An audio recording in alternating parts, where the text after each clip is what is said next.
Assalamualaikum warahmatullahi wabarakatuh. Nama saya Mas Kaneka Jaya, akan menjelaskan mata kuliah pengantar pendidikan seni.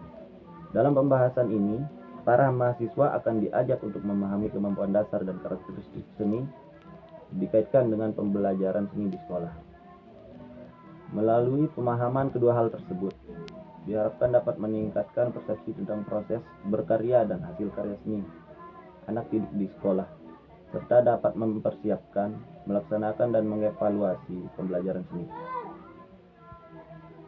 termasuk di dalamnya menentukan strategi pembelajaran, metode, bahan, dan media sesuai dengan kemampuan dan kebutuhan dalam proses pembelajaran seni yang akan diselenggarakan.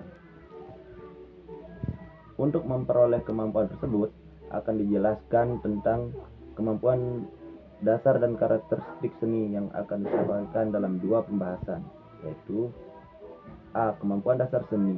Faktor utama yang perlu diperhatikan dalam aspek-aspek yang bermuara pada kemampuan dasar seni yaitu perlu ditanamkan pengetahuan secara optimal dalam memahami kemampuan dasar yang meliputi kemampuan intelektual, emosional, sosial, perseptual, fisik, estetika, dan kreatif.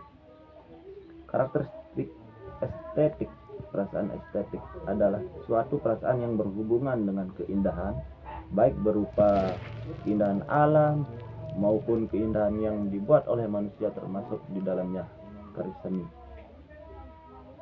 Pendapat pertama menekankan pada aspek pribadi kreatif yang dikemukakan oleh Wilford 1969. Kreativitas merupakan kemampuan berpikir divergen yang ditandai dengan adanya fluency, flexibility, originality, dan elaboration dalam berpikir. Fluency adalah satu ciri kreativitas yang ditunjukkan dalam bentuk kemampuan seseorang untuk mengungkapkan ide dan pendapat, menghubungkan sesuatu kejadian dengan kejadian 12 yang lain, dan menyusun suatu komposisi secara tepat, spontan, dan lancar. Originality adalah suatu kreativitas yang ditunjukkan dalam kemampuan seseorang untuk menghasilkan respon unik dan baru dalam menghadapi masalah-masalah yang dihadapinya. Elaboration yaitu adalah suatu ciri kreativitas yang ditunjukkan dalam bentuk kemampuan seorang untuk mengungkapkan ide atau pendapat dan menyusun suatu karya dan dengan lengkap dan terperinci. Sensing, merasakan, belajar mengamati yang ada di sekelilingnya atau peristiwa yang sering terjadi atau yang kita alami sendiri, kemudian diserap dan dirasakan secara mendalam. Transforming, mengejawantahan, menemukan kualitas-kualitas estetis secara integral yang berkaitan dengan khayalannya, masih bersifat abstrak, yang kemudian dikonkretkan dengan mencurahkan segala pikiran untuk mewujudkan menjadi ide-ide yang diinginkan. Dalam pembahasan ini akan mempelajari ciri-ciri umum dan karakteristik di bidang musik, tari, dan seni rupa secara proporsional. Karakteristik musik pendidikan seni. Seni musik lebih menekankan pada pemberian pengalaman seni musik yang nantinya akan melahirkan kemampuan untuk memanfaatkan seni musik pada kehidupan sehari-hari. Pendidikan seni musik diberikan di sekolah karena keunikan, kebermaknaan, dan kebermanfaatan terhadap kebutuhan perkembangan siswa yang terletak pada pemberian pengalaman estetik dalam bentuk kegiatan berekspresi, berkreasi, dan berapresiasi melalui pendekatan belajar dengan seni, belajar melalui seni, dan belajar tentang seni. Pendekatan belajar dengan seni.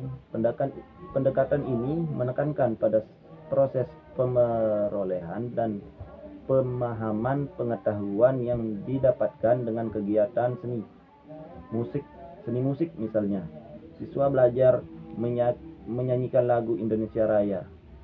Dengan mempelajari lagu tersebut, siswa dapat mengetahui, memahami sikap apa yang terdapat pada lagu tersebut. Pendekatan belajar. Pendekatan belajar melalui seni. Pendekatan ini menekankan pada pemahaman emosional yang penguasaan materi seni musik yang tergambar pada unsurnya, seperti irama, birama, notasi, melodi, tangga nada, bentuk atau struktur lagu, ekspresi, tempo, dinamika, dan warna. Salah satu contoh adalah karakteristik musik anak yang lebih menekankan dalam memberikan kesempatan bagi perkembangan kreativitas berpikir dan kreativitas seni estetis, keindahan anak atau serta dunia anak. Drama adalah kesenian yang melukiskan sifat dan sikap manusia dan harus melahirkan kehendak manusia dan akting dan perilaku. Kisah dan cerita dalam drama memuat konflik dan emosi yang secara khusus ditujukan pada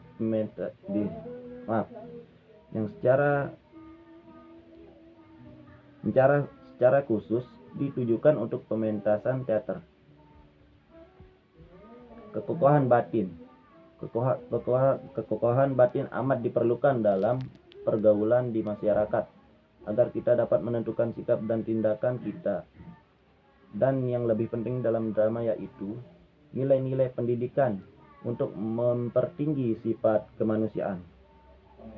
Fiksi terdapat unsur yang membentuk dan membangun dalam karya itu sendiri, intrinsik, dan unsur yang mempengaruhi penciptaan karya yang tentunya berasal dari luar karya, yaitu ekstrinsik.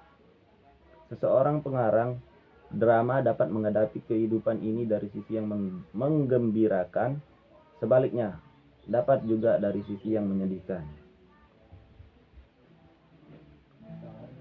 Dapat juga seseorang memberikan variasi antara sedih dan gembira, mencampurkan dan sikap itu karena dalam kehidupan yang real, manusia tidak selalu sedih dan tidak selalu gembira. Dialog adalah komunikasi antar tokoh yang dapat dilihat bila dalam naskah drama dan didengar langsung oleh para penonton apabila dalam bentuk drama pementasan. Karakteristik rupa seni rupa adalah sebuah konsep atau nama untuk salah satu cabang seni yang bentuknya terdiri atas unsur-unsur rupa, yaitu garis, bidang, bentuk, tekstur, ruang, dan warna. Unsur-unsur rupa tersebut tersusun menjadi satu dalam sebuah pola tertentu.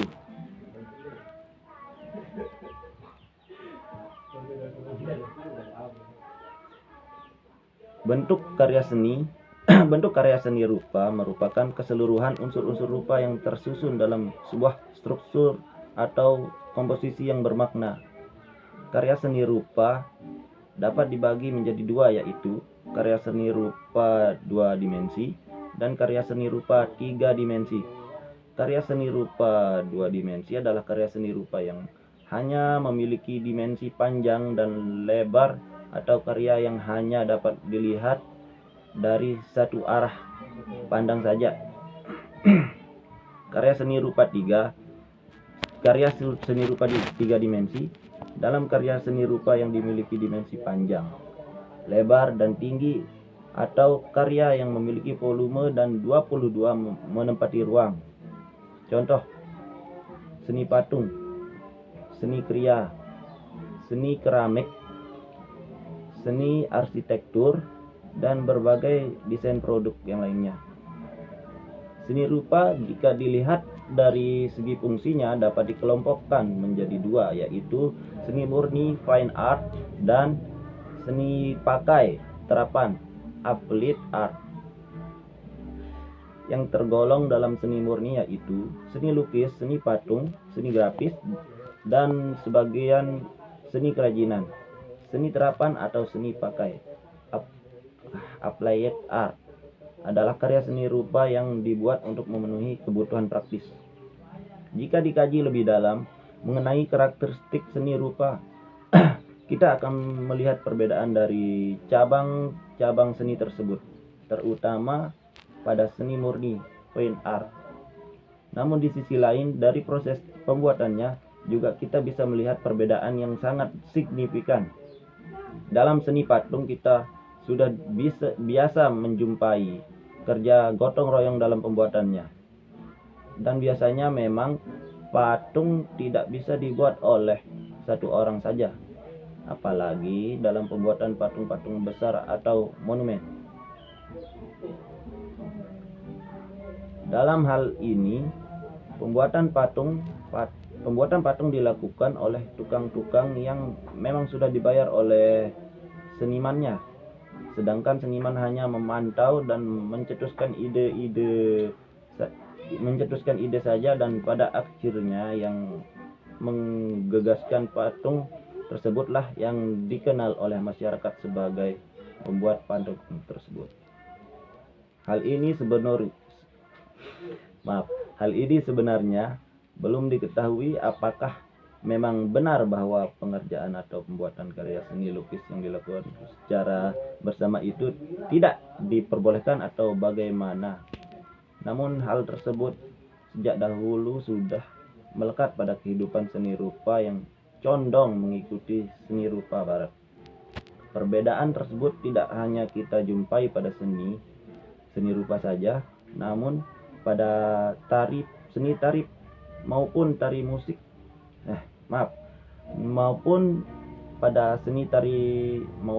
musik kita akan menjumpai hal yang serupa, sama maksudnya. Lihat saja pada seni musik, kita sering menjumpai penyanyi atau pemusik yang membawakan atau menyanyikan lagu orang lain, bahkan lebih bagus daripada penyanyi aslinya, yaitu di cover maksudnya, dan itu dianggap hal yang wajar. Sedangkan seni rupa, jika membuat karya seni yang sama, maka karya seni tersebut akan dianggap sebagai hasil jiplakan atau plagiat, walaupun hasilnya lebih bagus atau tidak.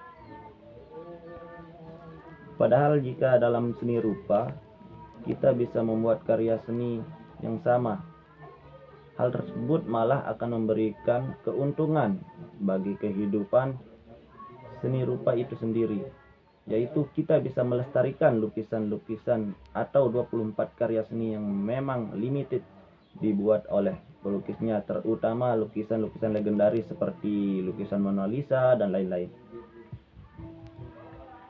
Kita tidak bisa memungkiri bahwa proses kreativitas merupakan salah satu hal penting yang diperlukan dalam kehidupan berkesenian, baik itu seni rupa, seni drama, seni musik, maupun cabang-cabang seni yang lain.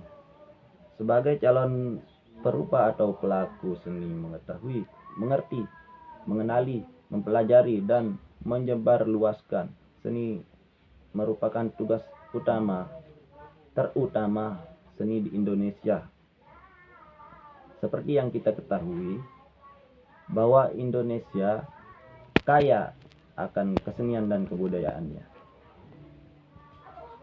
Pendidikan tentang seni dapat dipandang dari berbagai sudut. 1. Karya seni atau sering disebut wujud seni. 2. Proses berseni, yaitu merupakan kegiatan seorang memproduksi seni, pembuat. 3. Apresiasi seni, yaitu kegiatan mengkaji dan menghayati seni setelah seni itu terwujud. Di samping itu juga memahami ilmu dan pengetahuan seni dari sudut pandang sejarah perkembangan, bentuk dan wujud, sejarah perkembangan ide dari masing-masing zaman ketika seorang menciptakan karya seni. Bentuk karya seni yang terkait dengan metode atau cara orang-orang penciptanya ketika karya itu diciptakan. Seperti yang dikemukakan oleh Aristoteles, bahwa seni adalah ilmu atau pengetahuan tentang asas-asas yang terlibat dalam pembuatan benda-benda yang indah atau bangunan. Proses berkesenian merupakan proses yang kompleks dari tahap kejiwaan seseorang dari berpikir untuk menemukan ide berkarya, merasakan suatu objek hingga menyentuh perasaan serta usaha, memberikan sentuhan agar orang lain juga tersentuh, yaitu spiritual resonance, itu bahasanya. Sebagian para orang tua menanyakan manfaat belajar seni atau belajar keindahan karena keindahan bagi orang awam adalah suatu yang tidak penting. Dari seorang filsuf yang bernama Hegel berpendapat, beauty is idea as it show itself to sense, yang artinya keindahan ialah ide yang dengan sendirinya muncul dalam perasaan. Dari pendapat Hegel tersebut dapat ditarik suatu makna bahwa pendidikan seni sebagai berikut. Rasa indah akan memberikan perkembangan secara naluriah manusia. Rasa indah merupakan kebutuhan naluriah. Maka dengan pendidikan seni, manusia dapat mengembangkan kerja otak kanan dan kiri secara simultan. Melalui apresiasi seni, orang akan menghargai karya orang lain. Dari seni, penghargaan terhadap keindahan yang diciptakan orang lain juga menghargai karya orang lain. Jika seni merupakan kreasi keindahan bentuk, suara dan gerak, maka mata pelajaran seni di dalam kurikulum pendidikan umum berusaha mengembangkan rasa keindahan yang sangat berguna dalam penampilan. Menurut Ki Hajar Dewantara, seni yaitu segala pembuatan manusia yang timbul dari perasaannya dan bersifat indah hingga dapat menggerakkan jiwa dan perasaan manusia. Seni membantu pelatihan pengembangan daya pikir ketika seseorang siswa yang menyanyi dan menari seluruh ingatan dan memori gerak dan nada maupun irama berkonsentrasi dalam suatu penampilan. Demikian pula ketika seorang anak menggambarkan dan menciptakan benda seni yang praktis, kinerja otak dan rasa menyatu untuk menemukan proporsi bentuk yang serta keindahan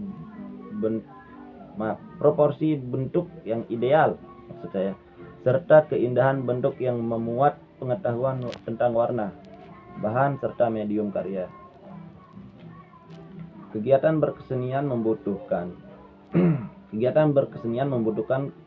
kerja kreativitas, sensitivitas rasa maksudnya, dan karsa atau mood, yang kesemuanya memberikan korelasi positif terhadap pembinaan cipta dan karsa yang senantiasa dibutuhkan oleh peserta didik. Fungsi pendidikan seni. Seni sebagai bagian dari alat pendidikan memiliki fungsi yang berarti bagi perkembangan anak didik. Di antaranya pendidikan seni sebagai media ekspresi, sebagai media komunikasi, dan sebagai media pembinaan kreativitas, serta sebagai media pengembangan hobi dan bakat. Melalui seni, anak dilatih menyusun keindahan kata-kata dengan halus budinya. Dilatih berperilaku sopan ketika akan menjawab pertanyaan dan akan memberikan kesan yang senang, damai, indah, dan menarik. Seni sebagai media pembinaan kreativitas.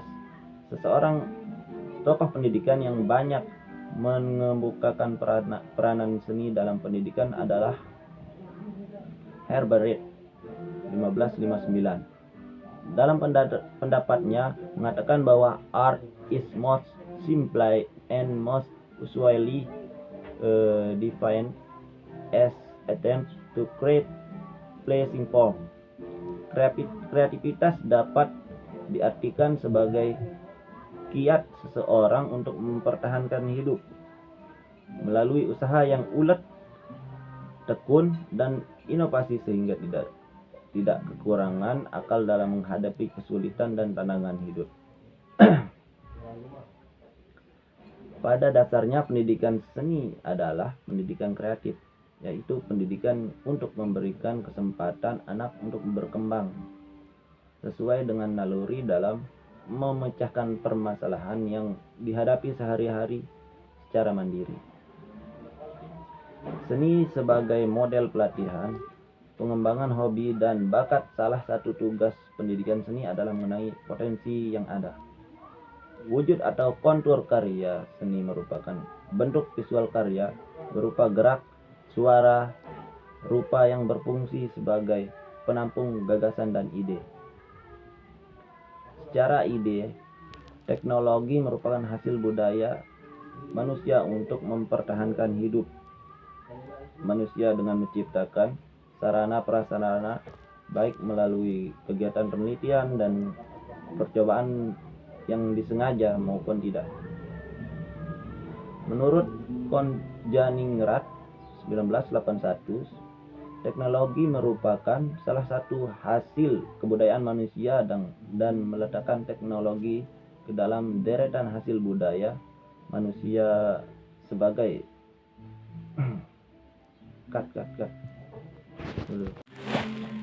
Menurut Konjaningrat 1981, teknologi merupakan salah satu hasil kebudayaan manusia dan meletakkan teknologi dalam deretan hasil budaya manusia sebagai 1. Sistem religi dan upacara keagamaan. 2. Sistem dan budaya manusia tersebut. 3. Pengetahuan. 4. Bahasa. 5. Kesenian. Dan 6. Sistem mata pencaharian. Dan 7. Sistem teknologi dan peralatan.